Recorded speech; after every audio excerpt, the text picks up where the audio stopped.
എല്ലാവർക്കും വളരെ ഇഷ്ടപ്പെട്ട ഒരു മക്രോണിയ റെസിപ്പിയാണ് ഞാൻ ഇന്ന് ചെയ്യാൻ പോകുന്നത്. വളരെ ടേസ്റ്റാണ്, വളരെ പെട്ടെന്ന് തന്നെ നമുക്ക് ചെയ്യാൻ പറ്റുന്ന ഒരു റെസിപ്പി തന്നെയാണ്. ചപ്പാത്തിലൂടെ, അപ്പത്തിലൂടെ, ബ്രെഡിൻ്റെ കൂടെ ഒക്കെ കഴിക്കാൻ പറ്റിയതാണ്. കുട്ടികൾക്കാണെങ്കിലും വളരെ ഇഷ്ടപ്പെടും. അപ്പം നമുക്ക് പെട്ടെന്ന് തന്നെ നമുക്ക് വീഡിയോയിലേക്ക് പോകാം. അപ്പം ഞാൻ ഒരു 250 ഗ്രാം മക്രോണിയാണ് എടുത്തിരിക്കുന്നത്. അതാ കണ്ടില്ലേ, നമുക്കിത് കഴിക്കാൻ തന്നെ തോന്നും. ഇത് കാണുമ്പോൾ നല്ല ടേസ്റ്റാണ്, നല്ല സ്പോഞ്ചി ആയിട്ടിരിക്കും നമ്മൾ കറി വെച്ചൊക്കെ കഴിച്ചു കഴിഞ്ഞാൽ. അപ്പം നമുക്കിതൊന്ന് വാഷ് ചെയ്തെടുക്കണം. അപ്പം ഞാനൊന്ന് വാഷ് ചെയ്തിട്ട് വരാം. അപ്പം ഞാനിത് വാഷ് ചെയ്ത് എടുത്തുകൊണ്ട് വന്നിട്ടുണ്ട്. 2-3 പ്രാവശ്യം നമ്മൾ ഒന്ന് വാഷ് ചെയ്താൽ മതി. അപ്പം ഇനി നമുക്ക് കുക്കറിലേക്ക് ഇട്ട് കൊടുക്കാം. കുക്കറിലാണെങ്കിൽ ഒരു വിസിൽ മാത്രം മതി. നമ്മൾ അല്ലാതെ ബോയിൽ ചെയ്യുവാണെങ്കിൽ നമുക്കൊരു 10 മിനിറ്റ് വേണ്ടി വരും. അപ്പം നമുക്കിത് കുക്കറിലേക്ക് ഇട്ട് കൊടുക്കാം.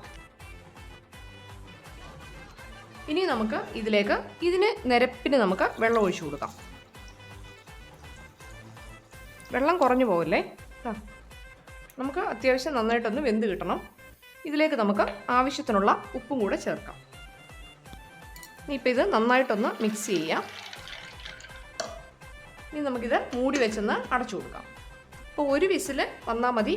അപ്പോഴത്തേന് നമുക്ക് ഓഫ് ചെയ്യാം. അപ്പോൾ നമ്മൾ കുക്കർ അങ്ങേപ്പുറത്ത് വെച്ചിട്ടുണ്ട്. അത് വെന്ത് വരുമ്പോഴത്തേന് നമുക്കിതിൻ്റെ മസാലകളൊക്കെ തയ്യാറാക്കാം. അതിന് വേണ്ടി ഒരു ചെറിയ ഉരുളി വെച്ചിട്ടുണ്ട്. ഏതായാലും ചെറിയ പാൻ വല്ലതും വെച്ച് കൊടുക്കാം. അതിലേക്ക് ഒരു 2 ടേബിൾ സ്പൂണ് ഓയിൽ ഒഴിച്ചു കൊടുക്കാം. ഓയിൽ ഒഴിച്ചു കൊടുത്തിട്ടുണ്ട്. ഇനി നമുക്ക് ഇതിലേക്ക് ഒരു ചെറിയ പീസ് ഇഞ്ചി ചെറുതായിട്ട് കൊത്തി അരിഞ്ഞത്, ഒരു 5 വെളുത്തുള്ളി ചെറുതായിട്ട് അരിഞ്ഞത്, 2 പച്ചമുളക് അരിഞ്ഞത്, ഇത് 3 എണ്ണം കൂടെ നമുക്ക് ഇതിലേക്ക് ഇട്ട് കൊടുക്കാം.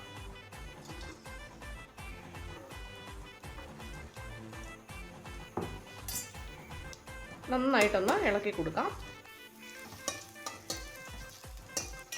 നല്ലതായിട്ട് ഇതിൻ്റെ പച്ചമണമൊക്കെ നല്ലതായിട്ടൊന്ന് മാറി വരണം. വളരെ പെട്ടെന്ന് തന്നെ നമുക്ക് തയ്യാറാക്കാൻ പറ്റിയ ഒരു റെസിപ്പിയാണിത്. ഇത് ചപ്പാത്തിലൂടെയും പൂരിയുടെ കൂടെയും അപ്പത്തിൻ്റെ കൂടെയും ഒക്കെ കഴിക്കാൻ പറ്റിയതാണ്. ബ്രെഡിൻ്റെ കൂടെയൊക്കെ കഴിക്കാം.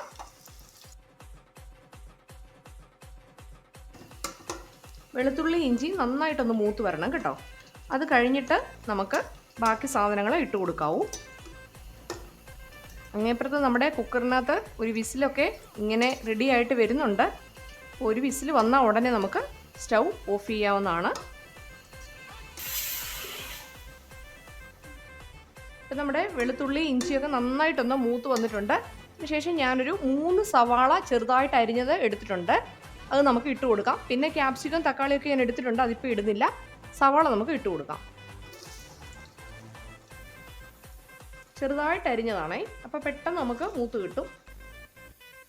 പിന്നെ ഈ കറിക്കൊക്കെ നല്ല എന്താ പറയുന്നത്, കുറച്ചുകൂടെ ഒരു ഭംഗി ഈ ചെറുതായിട്ട് അരിയുമ്പോഴാണ്. ഞാൻ എപ്പോഴും ചെറുതായിട്ട് തന്നെയാണ് അരിഞ്ഞു കൊടുക്കുന്നത്. അപ്പം കാണാനും നമുക്കൊരു ഭംഗിയുണ്ട്.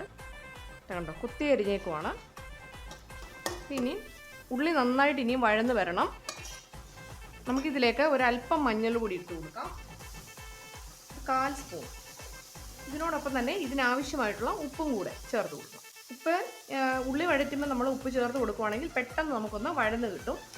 കുറച്ച് ഉപ്പ് ചേർക്കാം ഇപ്പം. പിന്നെ നമുക്ക് ആവശ്യമുണ്ടെങ്കിൽ പിന്നെ നമുക്ക് ചേർക്കാം. കാരണം നമ്മൾ മക്രോണി വേവിക്കാനായിട്ട് വെച്ചപ്പോഴും അതിനകത്ത് നമ്മൾ കുറച്ച് ഉപ്പിട്ടതായിരുന്നു. അപ്പം നമുക്ക് ആവശ്യത്തിന് ചേർത്ത് കൊടുക്കാം. ഉപ്പ് കുറഞ്ഞാൽ നമുക്ക് പിന്നെയും ചേർക്കാം. ഉപ്പ് കൂടിക്കഴിഞ്ഞാൽ നമുക്ക് പിന്നെ ചേർക്കാൻ പറ്റില്ലല്ലോ. അതുകൊണ്ട് ഉപ്പൊക്കെ ഇടുമ്പോൾ വളരെ സൂക്ഷിച്ച് തന്നെ ഇടുക. ഇത് നന്നായിട്ടൊന്ന് വഴന്ന് വരണം.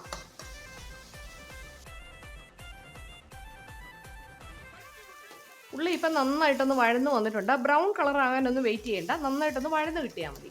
ഇനി ഇതിലേക്ക് നമ്മൾ അരിഞ്ഞു വെച്ചിരിക്കുന്ന ടൊമാറ്റോ, ഞാൻ ചെറിയ 2 പഴുത്ത തക്കാളിയാണ് എടുത്തിരിക്കുന്നത്, അത് നമുക്ക് ചേർത്ത് കൊടുക്കാം.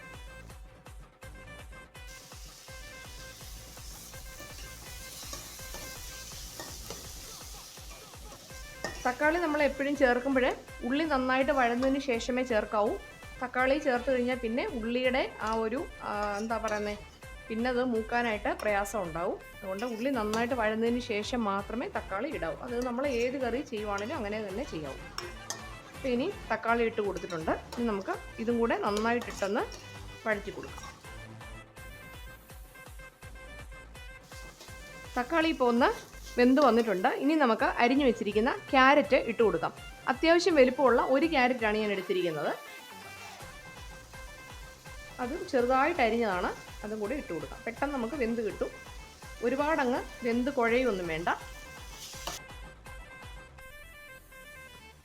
നമ്മുടെ മക്രോണി നന്നായിട്ട് വെന്ത് വന്നിട്ടുണ്ട്.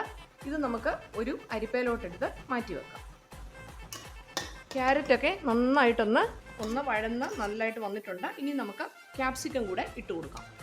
ഒരു ക്യാപ്സിക്കം ഞാൻ എടുത്തായിരുന്നു, അതും ചെറുതായിട്ട് അരിഞ്ഞതാണ്, അതും കൂടെ ഇട്ടു. നമ്മൾ ഈ അരിയുന്നതൊക്കെ നല്ലതായിട്ട് ഒരുപോലൊക്കെ അരിയുവാണെങ്കിൽ നമുക്ക് എല്ലാം നമ്മൾ കറിയൊക്കെ ഉണ്ടാക്കി കഴിഞ്ഞാലും അത് കാണാനൊരു ഭംഗി ഉണ്ടാകും. ചിലത് വലുതും ചിലത് ചെറുതായിട്ടൊക്കെ അരിഞ്ഞു കഴിയുമ്പോൾ നമ്മൾ ഉണ്ടാക്കി കഴിയുമ്പോഴേ അത് കാണാനൊരു ഭംഗി ഉണ്ടാകും. അപ്പം എല്ലാം ഒരുപോലെ അരിയുവാണെങ്കിൽ നമുക്ക് അതിന് നല്ലൊരു ഭംഗി ഉണ്ടാകും കാണാൻ. ചെറുതായിട്ട് തന്നെ അരിയുവാണെങ്കിൽ നല്ലതായിരിക്കും.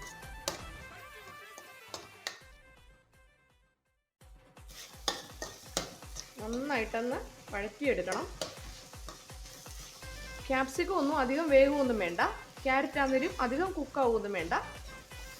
ഇനിയിപ്പം നമുക്ക് ഇതിലേക്ക് ഒരു 2 ടേബിൾ സ്പൂണ് ടൊമാറ്റോ സോസ് ചേർത്ത് കൊടുക്കാം.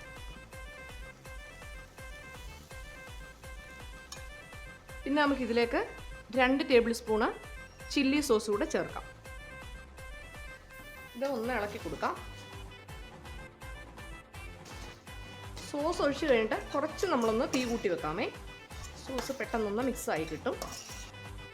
ഇനിയും തീ ഒന്ന് ഇച്ചിരി കുറച്ചിട്ട് നമുക്ക് ഇതിലേക്ക് ഒരു 2 table spoon Kashmiri chilli powder ചേർത്ത് കൊടുക്കാം. ഇത് കിട്ടും. ഇനി ഇതിട്ടിട്ട് നന്നായിട്ട് നമുക്കൊന്ന് മിക്സ് ചെയ്ത് കൊടുക്കാം. ഇതെല്ലാം നന്നായിട്ട് മിക്സായി വന്നിട്ടുണ്ട്. അത്യാവശ്യത്തിന് എരിയൊക്കെ കാണും. നമ്മൾ പച്ചമുളകൊക്കെ ഇട്ടിട്ടുണ്ട്. പിന്നെ ഇതെല്ലാം കൂടെ ചേർത്ത് കഴിഞ്ഞ് നമുക്ക് കുറച്ച് പെപ്പർ പൗഡറും കൂടി ഇട്ട് കൊടുക്കാം. ഇതിപ്പോൾ എല്ലാം ഇട്ടിട്ടുണ്ട്. നല്ല കണ്ടോ, നിങ്ങൾക്ക് അല്പം ഗ്രേവി വേണമെന്നുണ്ടെങ്കിൽ അല്പം ചൂടുവെള്ളം ഒഴിച്ചു കൊടുക്കാം. ഇത് നമ്മളിപ്പോൾ വെന്തതിന് ശേഷം നമ്മൾ ഒരു അരിപ്പയിലോട്ട് ഇട്ട് കൊടുത്തിട്ടുണ്ടായിരുന്നു, അതിൻ്റെ വെള്ളമൊക്കെ ഇത് പോകാൻ വേണ്ടി. നല്ല സോഫ്റ്റായിട്ട് നല്ലതായിട്ട് വെന്ത് വന്നിട്ടുണ്ട്. ഇനി നമുക്ക് ഈ വെജിറ്റബിൾസിലേക്ക് ഈ മക്രോണിയും കൂടെ നമുക്ക് ഇട്ട് കൊടുക്കാം. നമുക്ക് കഴിക്കാൻ വളരെ ഇഷ്ടപ്പെടും കേട്ടോ, കാരണം ഇത് നല്ല സോഫ്റ്റായിട്ടായിരിക്കുന്നേ. പഞ്ഞി പോലെ അങ്ങ് പോകും നമ്മൾ കഴിക്കുമ്പോൾ.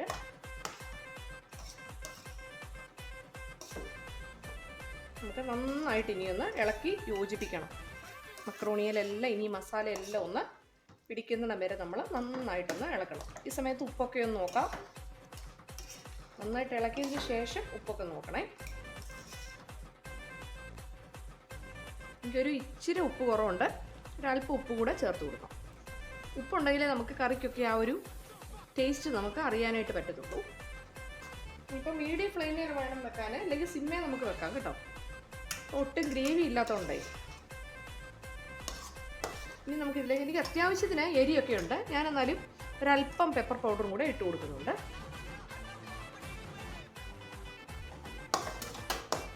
നമുക്കിതിലേക്ക് 1/4 സ്പൂണ് ഗരം മസാലയും കൂടെ ചേർക്കാം.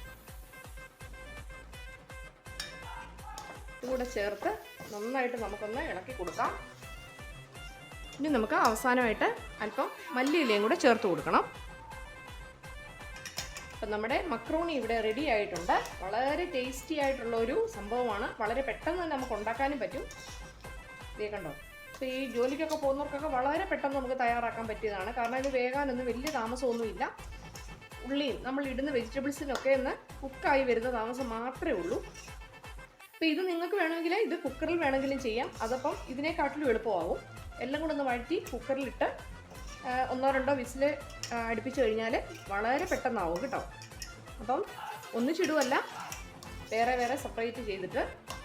അതാ നമ്മുടെ മക്രോണി ഇവിടെ റെഡി ആയിട്ടുണ്ട്. നിങ്ങളെല്ലാവരും ഇത് ട്രൈ ചെയ്ത് നോക്കണം. നമുക്കിതൊരു സെർവിങ് ബൗളിലേക്ക് മാറ്റാം. അപ്പോൾ നമ്മുടെ ടേസ്റ്റി ആയിട്ടുള്ള ഈ ഡിഷ് ഇവിടെ റെഡി ആയിട്ടുണ്ട്. അപ്പം നിങ്ങൾക്ക് എല്ലാവർക്കും ഇഷ്ടപ്പെട്ടെന്ന് കരുതുന്നു.